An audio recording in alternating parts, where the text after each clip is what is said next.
Welcome back once again in programme सुबह का सितारा। Programme में गुफ्तगू को आगे बढ़ाते हैं और पहला हम आपके लिए सेगमेंट लेकर आए थे हेल्थ के हवाले से, और अब जो हमारा सेगमेंट है वो हमने स्पेशली डिज़ाइन किया है फॉर स्टूडेंट्स के लिए, स्टार्टअप्स के लिए। और प्रोग्राम में हम बात करने वाले हैं आईटी के हवाले से। और एक दौर था कि जब आईटी की जो फील्ड थी उसमें स्टूडेंट्स का रुझान बहुत शिद्दत के साथ बढ़ता चला जा रहा था। फिर हम देखते हैं कि एक वेव आती है, फिर रुझानात बदल जाते हैं। लेकिन जिस तरह से अभी हम एआई का दौर देख रहे हैं, आर्टिफिशियल इंटेलिजेंस का दौर देख रहे हैं, इंटरनेट दुनिया का शायद ही कोई कोना हो जहाँ पर किसी शख्स की रसाई इंटरनेट से या फ़ोन के साथ हो। तो जिस तरह से इस फील्ड में हम देख रहे हैं कि एक मैसिव चेंज आता चला जा रहा है, उसी तरह से जो आईटी की फील्ड है उसको भी उस तरह से फ़रोग मिलता जा रहा है, ना कि सिर्फ मकामी सतह पर बल्कि आलमी सतह पर भी। और जो लोग इसमें एक्सपर्ट हैं वो पाकिस्तान में रहकर बहुत कुछ कर सकते हैं, बाहर इसको बहुत स्कोप है। तो आज हम इसी हवाले से बात करेंगे, इसके स्कोप के हवाले से बात करेंगे। हमारे साथ जो इन कॉन्वर्सेशन आज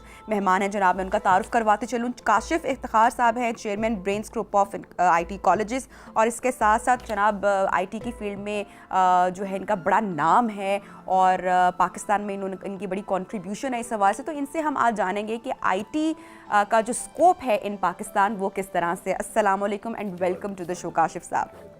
तो सबसे पहले हम स्कोप की बात कर लेते हैं। अगर हम करंट वक्त की बात करें, इस वक्त की बात करें, तो आईटी का स्कोप आई थिंक ना सिर्फ पाकिस्तान में बल्कि पूरी दुनिया में बढ़ता चला जा रहा है। देखिए नबिया, इसमें एक रेवोल्यूशनरी चेंज आई है क्योंकि ट्रेंड चेंज होता है और वक्त के साथ साथ आपको चेंज करना पड़ता है। जैसे मैं एक मिसाल दूं कि एक ज़माना था जब 3310 फ़ोन आया था, ठीक है ना, और उसके बाद फिर वो चेंज होता गया।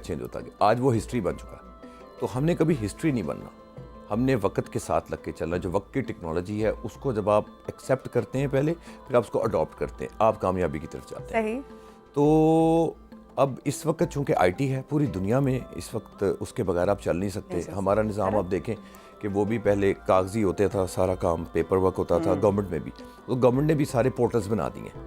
तो इसका उन्होंने एक्सेप्ट किया इस चीज़ को, और पोर्टल बना के हर चीज़ ऑनलाइन हो गई है। आपकी लाइसेंसिंग सिस्टम सारा ऑनलाइन हो गया हुआ है, हर चीज़ आपकी ऑनलाइन हो गई है। तो इसको एक्सेप्ट करना पड़ेगा।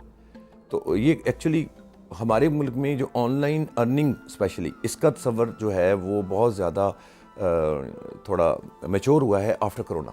ये लोगों को समझ आई है। हाँ। और एक बहुत बड़ी रास्ता है ये पूरी दुनिया में, कोविड ने तो डायमेंशन से चेंज कर देना एक्चुअली बहुत पूरी दुनिया में। बहुत सारे लोगों ने खुद को भी एक्सप्लोर किया, अपना टैलेंट भी एक्सप्लोर किया, बहुत सारी चीज़ें। तो वो एक टाइम था, राइट टाइम था कि जब मैं इसको यूँ लेता हूँ कि कोरोना का एक मैसेज था। मैं अपने नौजवानों को बताना चाहता हूँ जो हमारे मुल्क के एसेट हैं, उनको ये चीज़ एक समझ लें कि एक मैसेज था। मैसेज एक नुकसान था, एक मैसेज था। मैसेज ये था कि ये चेंज दुनिया में आ चुकी है, इसको अडॉप्ट कर लो। एक्चुअली हमारे पाकिस्तान में ज़रा अडॉप्शन थोड़ी लेट होती है और टेक्नोलॉजी लेट आती है, लेकिन उसके बाद इतनी बड़ी चेंज आई है कि जिसने एक रोज़गार का बहुत बड़ा एक समंदर है, समझ लें एक लाइन है जो आई है। जैसे मैं अक्सर इसको कहता होता हूँ कि एक दरख्त की जितनी शाखें जो गिन नहीं हम सकते ना, और पत्ते भी नहीं गिन सकते, इतने वेज हैं ऑनलाइन के।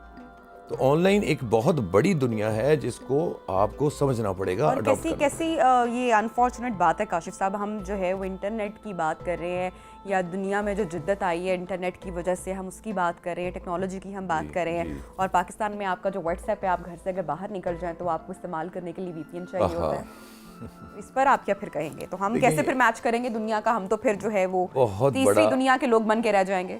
तीसरी भी नहीं है, आप इसको चौथी पांचवी कह लें। पता नहीं कौन सी दुनिया जिसमें हम जी रहे हैं। अब दुनिया कहाँ से कहाँ पहुँच गई है। मतलब अब आपका सवाल बहुत अच्छा है। देखें इसके अंदर जो स्लो होता है, स्लो होने की वजह है वो अब फायरवॉल इंस्टॉल की गई, ठीक है, उसकी पहला फेज़ था, फिर दूसरा आया, फिर उसके बाद अब एक्चुअली उसको प्रॉपर उस मैकेनिज़्म को डिज़ाइन करना चाहिए था कि जिसमें लोग मुतासिर भी ना होते, ख़ास तौर पे ऑनलाइन की दुनिया ना मुतासिर होती। अब हम लोग इस वक्त पूरी दुनिया में फ्रीलांसिंग में तीसरे नंबर पे हैं। जी, पाकिस्तान के नौजवान, पाकिस्तान का यूथ थे ही कह लें। फिर अब आप अपडेट आ ही जाएगी। हाँ। जो माजी बन जाए के साथ जो फिर आप तीसरे होते। हाँ जी, अब वो तीसरे नंबर पे आते हैं। और रिसोर्सेस में हम लोग 107 मुल्कों में से 88 नंबर है हमारा। मतलब नौजवानों में टैलेंट बेनतहा है, रिसोर्सेस नहीं है। रिसोर्सेस की देना बेसिकली स्टेट की जिम्मेदारी है, और वो प्रोवाइड करना उनकी जिम्मेदारी। लेकिन हो क्या रहा है कि एक बच्चा खुद ही हुनर भी सीख रहा है, वो फ्रीलांसिंग सीख रहा है, वो डिजिटल मार्केटिंग सीख रहा है, वो ई कॉमर्स सीख रहा है, वो शॉपिफाई वगैरह सीख रहा है और उसमें वो काम कर रहा है। और फिर पैसे भी उसके अपने, रिसोर्सेज भी उसके ज़ाती, जिसमें वो लैपटॉप भी उसका अपना, ब्रॉडबैंड भी अपना, हर चीज़ की अपनी, और वो आपका मुल्क का जीडीपी बढ़ाने में हिस्सा डाल रहा है। वो आपके मुल्क में डॉलर लाने का एक बहुत बड़ा सोर्स है। और दूसरी तरफ क्या हो रहा कि इंटरनेट ही नहीं चल रहा। How unfortunate. जी, जब आप इंटरनेट आपका स्लो, आपको पता है इस वक्त हम अपना ट्रस्ट खो बैठे हैं पूरी दुनिया में। मैं आपको ऑन रिकॉर्ड बता रहा हूँ कि फ्रीलांसर्स को इतना नुकसान हुआ है, ऑनलाइन की दुनिया को इतना नुकसान हुआ है कि उनके पास कोई रास्ता ही नहीं है। अब देखें, अगर फ़र्ज़ करें लोग वीपीएन लगा रहते हैं, वो बेसिकली बाईपास करते हैं कि अगर पाकिस्तान में रिस्ट्रिक्शंस लग गई हैं due to anything, due to आप कह सकते हैं कि जी पॉलिटिकल इशूज़ हैं या कोई और मसाइल हैं या कुछ भी हैं, तो सबसे पहले तो चोक किया जाता है ना इंटरनेट।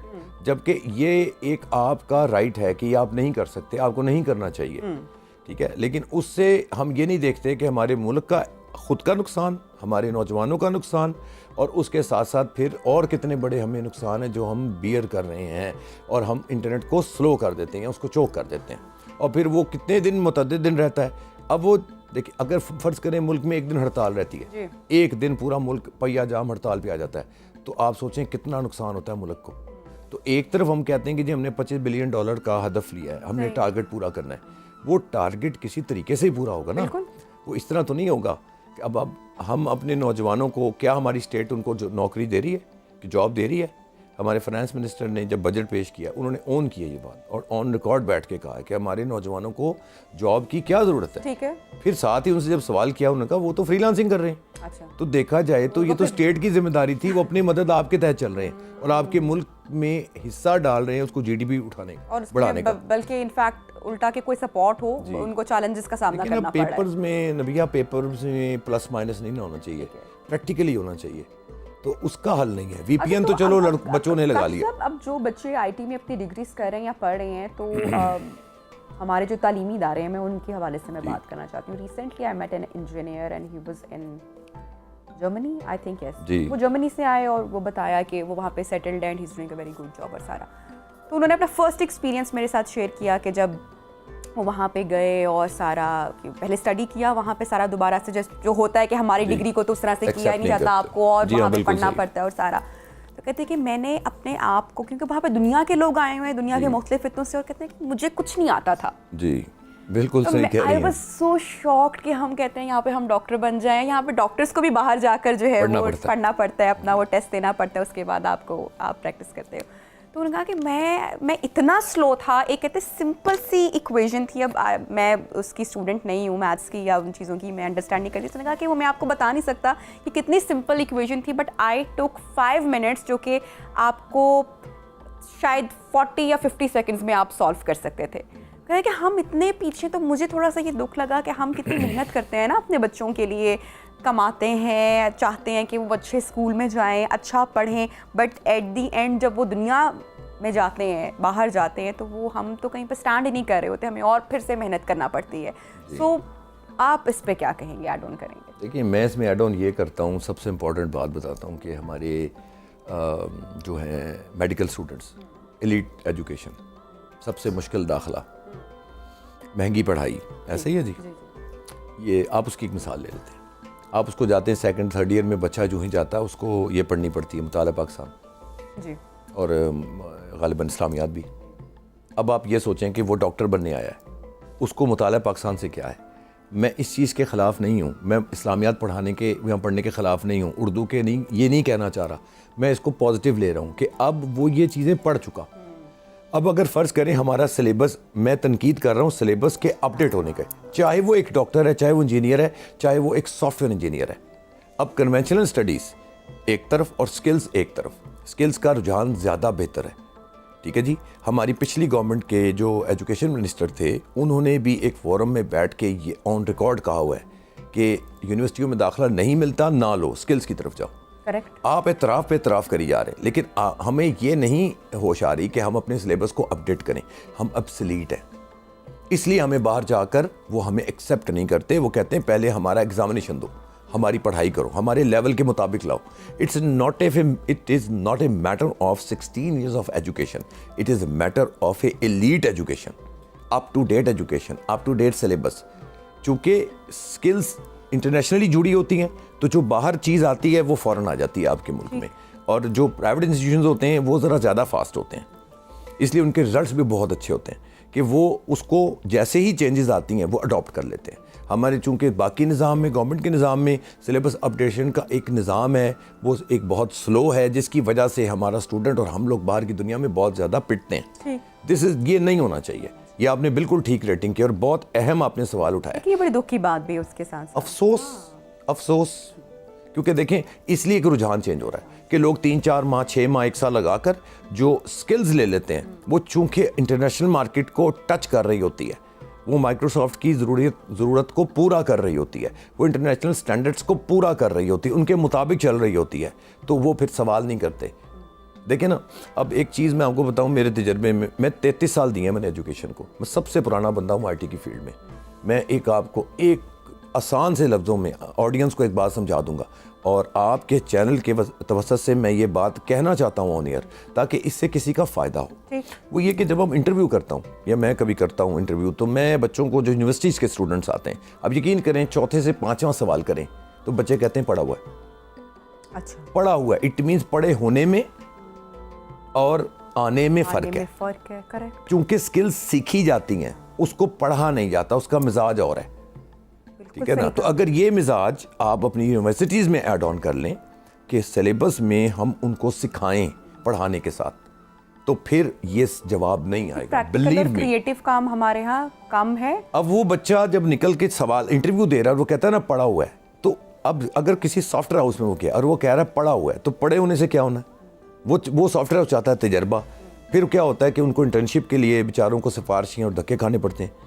तो ये एक निज़ाम ठीक नहीं है। तो काशिफ साहब, ये हम निज़ाम की बात कर रहे हैं। अभी यहाँ पे जो नौजवान हैं उनका जो रुझान है, हम देखते हैं कि जैसा कि आपने कहा कि ट्रेंड्स बदलते रहते हैं, डिग्रीज़ के हवाले से, स्टडीज़ के हवाले से, प्रोफेशंस के हवाले से। तो अभी के जो स्टूडेंट्स हैं उनमें इतनी ज़्यादा फ्रस्ट्रेशन हम देख रहे हैं कि हर यहाँ पे जो बच्चा है वो पाकिस्तान से मूव करना चाहता है, मुश्किल है, डिग्री सबके पास है, जॉब्स तो हैं ही नहीं। तो क्या ये इतना आसान भी है? मेरा ये एक सवाल होता है कि क्या वाकई इतना आसान है? अगर पाकिस्तान में जॉब्स नहीं है तो ये जो एक तकलीफ़ है या जो एक सूरत हाल है, ये इस वक्त पूरी दुनिया को इसका सामना करना पड़ रहा है जी। तो ये इतना आसान होगा उन बच्चों के लिए बाहर मूव कर जाना या वहाँ पे जाके अपनी जगह बना लेना? देखिए, मैं चूँकि अपना तजर्बा रखता हूँ, मैं वो बंदा हूँ जो एक स्पॉटलाइट डाला है, मैं एक स्पॉटलाइट डाला हूँ माशरे के ऊपर। तो ये आपने बहुत ही खूबसूरत सवाल किया है, इसका जवाब देना बहुत ज़रूरी है, ताकि वो लाइनें जो पासपोर्ट ऑफिस में लगी हुई हैं वो लोग सोचें। अभी मैं कल परसों एक देख रहा था पोस्ट, तो उसमें लिखा हुआ था कि इतने लोग रोज़ाना पासपोर्ट बनवा रहे हैं और आपके पास पासपोर्ट जो है ना वो अब टाइम पर मिल नहीं रहे, वजह कि डिमांड बहुत ज़्यादा है। अच्छा, अब वो क्या सोच रहे हैं कि बाहर जाके क्या हो जाएगा? एक तो ये कि अप टू डेट एजुकेशन नहीं लेके जाते, हमारे पास नहीं है, और स्किल्स भी हैं। तो यकीन करें, हमारे पास जो बच्चे आते हैं वो ये कहते हैं जी हमारा 1 माह रह गया, हमने बाहर जाना है, तो हमें कुछ करवा दें। अब ये थोड़ा कल्चर की बात है, समझने की बात है, एक निज़ाम की बात है कि जब हमारे सर पे पड़ती है फिर हमें कुछ याद आता है। अब ना तो किसी के पास कोई ऐसा है हल कि वो ओवरनाइट कुछ कर दे और स्किल्स को दिमागों में डाल दे या भर दे। तो लोगों को, स्टूडेंट्स को भी बात समझनी चाहिए कि प्लानिंग के तहत चलना है। दूसरा ये कि बाहर तो पहले ही रिसेशन है, इंटरनेशनल मार्केट तो रिसेशन पे चल रही है, अमेरिका रिसेशन पे चल रहा है। तो अगर वो अपनी चीज़ें पूरी नहीं कर पा रहे तो हम एक लोड और बाहर की तरफ डाल रहे हैं, और हम क्या समझेंगे कि हम क्या कर लेंगे। हाँ, वहाँ पर सिर्फ उन लोगों की डिमांड होगी, वो लोग चल पाएंगे जो आपके मुल्क की क्रीम है। तो असल में अगर डिस्कस करना है तो हमारे लिए इम्पोर्टेंट बात यह है कि हम वो अपने मुल्क की क्रीम को लूज़ कर रहे हैं, जो जिनकी जगह हमारे मुल्क में नहीं है। वो क्रीम है, आपके असासा है, एसेट है आपके मुल्क का, हम उसको लूज कर रहे हैं मुल्क की हालात की वजह से, और वो बाहर जाके अपना काम कर रहे हैं, और फिर वो टारगेट पे पूरा बैठ जाते हैं, क्योंकि वो आपको, हम उसको नाम देते हैं आपकी क्रीम, जो हम लूज कर रहे हैं, वो बन के दिखाते हैं कुछ। ठीक है। अच्छा काशिफ साहब, हम उनकी बात करते हैं जो कि इस फील्ड से रिलेटेड नहीं है, लेकिन बहुत सारे लोग होते हैं जो कि मल्टीटास्कर होते हैं और वक्त की ज़रूरत को समझते हैं, अंडरस्टैंड करते हैं, और कुछ लोग होते हैं ना सब कुछ करना चाहते हैं, टाइम के साथ चलते हैं, सीखते हैं, हुनर सीखते हैं। और मैं ये समझती हूँ कि इसमें भी कोई कबाहत नहीं है अगर आपकी कोई फील्ड नहीं है और अगर आप कुछ सीखना चाहते हैं वक्त की डिमांड समझते हुए। जैसे कि बहुत सारे लोग हैं, अब वो AI देख रहे हैं, उसको समझ रहे हैं, पढ़ रहे हैं, सीख रहे हैं, तो बहुत सारे लोग शिफ्ट भी कर जाते हैं इस चीज़ों को। कौन से ऐसे आप समझते हैं कि कोर्सेज हैं, अगर वो हमारे यंगस्टर्स करें, अगर वो कुछ और भी पढ़ रहे हैं और उसके साथ साथ वो ये भी सीख लें, क्योंकि स्किल सीखने में, कोई काम सीखने में कभी भी कोई हर्ज नहीं होता, वो आपको ज़िंदगी में कहीं ना कहीं फ़ायदा ही देगा, आपको कुछ दे कर जाएगा, आपसे कभी कुछ लेगा नहीं। तो आप उनको क्या सजेस्ट करेंगे? आपके बेसिकली 2 सवाल हैं। एक का जवाब पहले ये देता हूँ कि मैं ऐसे डॉक्टर्स को जानता हूँ जो by profession they are MBBS doctors, ठीक है, स्पेशलाइज की तरफ भी जा रहे हैं, लेकिन यूट्यूबर बने में। ओह यस, मैं आपका इशारा भी बल्कि समझ गई। आप इशारा समझ गए हैं जी। वो यूट्यूबर बने में, अब यूट्यूब पे बैठ कर वो अर्निंग कर रहे हैं और अच्छी खासी अर्निंग कर रहे हैं। हाँ, मैंने ये देखा है कि जो हमारी फीमेल्स हैं, जो फीमेल डॉक्टर हैं, जो साइकोलॉजी की डॉक्टर्स हैं, वो यूट्यूब पे आती हैं बहुत ज़्यादा, वो पॉडकास्टिंग कर रही हैं, ठीक। तो क्या इससे साबित हुआ कि ये चीज़ मर्ज हो गई, आपस में इसका जोड़ आ गया, ठीक है ना। एलीट डॉक्टर बन रहा और साथ में वो पॉडकास्ट कर रहा, तो टेक्नोलॉजी IT को उसने ऐड ऑन कर लिया, उसको उतने लोग जान पड़े, उसकी पब्लिसिटी हुई। दूसरा सवाल, अब क्या करें? देखिए, अब ये है कि इस वक्त जो सबसे टॉप कोर्सेज हैं जिनसे कि बच्चे फ़ायदा उठा सकते हैं, वो है फ्रीलांसिंग की तरफ जाएं, ठीक है। फ्रीलांसिंग में बहुत बड़ा स्कोप है, ग्राफिक्स में बहुत बड़ा स्कोप है, वीडियो एडिटिंग में है, आपके शॉपिफाई में है, आपके अमेज़ॉन में है, और इस तरह वेब डेवलपमेंट में है। You need to be on the data analysis, बहुत सारी चीज़ें जी, डाटा साइंसिस है, क्लाउड कंप्यूटिंग है, ये इतने बड़े स्कोप। अब देखें, आपकी एक 12 साल की बच्ची कराची की, वो आपकी डाटा साइंटिस्ट है, आप ही की मुल्क की है, ठीक है, तो वो काम कर रही है। तो ऐसे टैलेंट आपके मुल्क में मौजूद हैं, उनको सपोर्ट चाहिए फैमिली की, उनको सपोर्ट चाहिए आपकी, मेरी, उनको मोरल सपोर्ट चाहिए, उनको हुकूमत की सपोर्ट चाहिए। आपका इतना स्कोप है नौजवानों में, मैं आपको बता रहा हूँ। और ये एक ऐसी फील्ड है, आप समझते हैं कि आप घर बैठे दुनिया से आपको जॉब्स मिल सकती हैं, आप कर सकते हैं, बहुत कुछ कर सकते हैं और अच्छा कमा सकते हैं। ये मैंने हाथ को जोड़ा, ये दुनिया आपके हाथ में है। एक टाइम था जब आपको चाइना जाना पड़ता था, अब एक बार आप जाते हैं, आप उनसे रब्ता करते हैं, उसके बाद तमाम ट्रांजैक्शंस ऑनलाइन हो रही हैं, ट्रस्ट बिल्डअप हो गया। मैं ऐसे लोग भी जानता हूँ जो चाइना जाते भी नहीं हैं और वो यहीं से बैठ के वहाँ से सब कुछ कर रहे हैं। तो एक चेंज है बहुत बड़ी ऑनलाइन की वजह से, इसको एक्सेप्ट करना पड़ेगा, इतनी बड़ी चेंज है। और AI, जो AI आ गया, अब AI ने तो और कुछ सब चेंज कर दिया। पूरी जो एक आप समझ लेना कि जो इंडस्ट्रीज हैं वही चेंज होगी, मार्केटिंग जो पॉइंट ऑफ व्यू है वही चेंज हो गया। एक बहुत अच्छा जिसका बिजनेस भी जो चल रहा है, वो जिन जिन चीज़ों का आपने जिक्र किया, वो उसकी बगैर आज अपनी मार्केटिंग करना बड़ा मुश्किल हो गया है। अब मैं आपको 2 बातें बताता हूँ। एक, एविएशन जो बच्चे करते हैं, पायलट्स बनते हैं, वो कितनी मुश्किल डिग्री है, पढ़ाई भी महंगी, सब कुछ है। अब फ्यूचर में इसका स्कोप हाफ हो जाना है। फ़र्ज़ करें कि अगर 100 निकलते थे, मिसाल दे रहा हूँ, तो 50 पे आ देंगे। क्यों कि एयरलाइंस क्या कर रही हैं, और ख़ास तौर पे इंटरनेशनल एयरलाइंस जिनको हम एलीट एयरलाइंस बोलते हैं, वो को पायलट्स की उनको ज़रूरत नहीं होगी फ्यूचर में, क्योंकि वो AI इंडल्ज हो जाएगा उसमें। बिल्कुल। तो जब AI आ जाएगा तो एक पायलट आ गया, दूसरे की तो ज़रूरत ही नहीं है। अगर उसको कुछ होता है तो वो ऑटो, इनफैक्ट हर फील्ड में ये आप देखें कि हर चीज़ पे जो लोड है, और ये एक बड़ा, इसके ऊपर बहुत सारी वीडियोस या कंटेंट भी हम देख रहे हैं कि आने वाले, नॉट बहुत अर्ली नहीं ऑब्वियसली, लेकिन जो आने वाली कुछ दहाई हैं उसमें जो दुनिया का जो निज़ाम है वो चेंज हो जाएगा। कि AI आप देखें कि चाइना में वो कितने एक्सपेरिमेंट अमेरिका में हो रहे हैं कि वहाँ पे ह्यूमन को रिप्लेस कर दिया गया है विद रोबोट्स। यस, आपके होटल्स में और आपके इस वक्त भी रोबोटिक सर्जरीज हो रही हैं इन मेडिकल फील्ड। पाकिस्तान तो अभी बहुत पीछे है, नो डाउट, लेकिन दुनिया बहुत आगे जा चुकी है। जी, सर्जरी में चलेगी। फिजिशियंस आपके जो है ना वो हो जाएंगे, उनकी रुझान एकदम डाउन हो जाएगा, क्योंकि आपका सारा AI उसको कर लेगा। तो डॉक्टर्स को भी ये सोचना है कि हमने जो स्पेशलाइज करनी है वो ऐसी चीज़ में करें जहाँ AI फ़िलहाल नहीं आ सकता। AI ने आपके इसके अंदर भी आ चुका है। आप देखें ना, आपके जो एक डॉक्टर है जो आपके ट्रांसप्लांट कर रहा है, हेड ट्रांसप्लांट कर रहा है, वो किससे करेगा? वो मैं आपको बताऊं, उसके अंदर उसने ये रिसर्च की है कि अगर मैं इसको, जो दुनिया का टॉप डॉक्टर है, वो कहता है कि अगर मैं हेड ट्रांसप्लांट करूंगा, हेड ट्रांसप्लांट में ये बहुत मुश्किल काम है। आपका ये पीछे से आपकी मतलब एक चीज़ सिस्टम है जो कनेक्टेड है थ्रू नर्व, स्पाइन, एवरीथिंग, मतलब बहुत सेंसिटिव काम है। जिस्म का सेंसिटिव हिस्सा ये गर्दन है आपकी, ठीक है, क्योंकि ब्रेन्स के आपके नीचे कनेक्शंस आ रहे हैं। तो वो इसको जो सर्जरी करेगा रोबोट से करेगा, क्योंकि उसको इसको -15 to 30 डिग्री सेंटीग्रेड पे ऑपरेट होना है करना है। और हेड ट्रांसप्लांट होगा। तो उसके लिए भी -15 या 30 पे एक डॉक्टर कैसे लिबास पहन सकता है और वो कैसे इजीली मूव करेगा। तो वहाँ उसने करके दिखाया कि ये काम मैं रोबोट से करवाऊंगा। होगा पीछे बैकएंड पे डॉक्टर। इंटरेस्टिंग टॉपिक है। मेरे ख्याल से कि हमें हमारे शो का नेक्स्ट टॉपिक भी मिल गया कि जब हम इस तरह की बात करते हैं कि ये आने वाला टाइम इस तरह का होगा, तो उसके साथ ही हम बात करें नॉट सिर्फ पाकिस्तान के लिए नहीं बल्कि पूरी दुनिया के लिए कि जब हमें अनएम्प्लॉयमेंट के लिए एक ऐसी वेव आने वाली है कि लोग भूखे मरेंगे, क्या होगा। आप जब हर चीज़ अगर रिप्लेस हो जाएगी विद रोबोट्स, तो पॉपुलेशन कंट्रोल जो है, आई थिंक दुनिया को इस पे सर जोड़कर जो है वो बैठना पड़ेगा।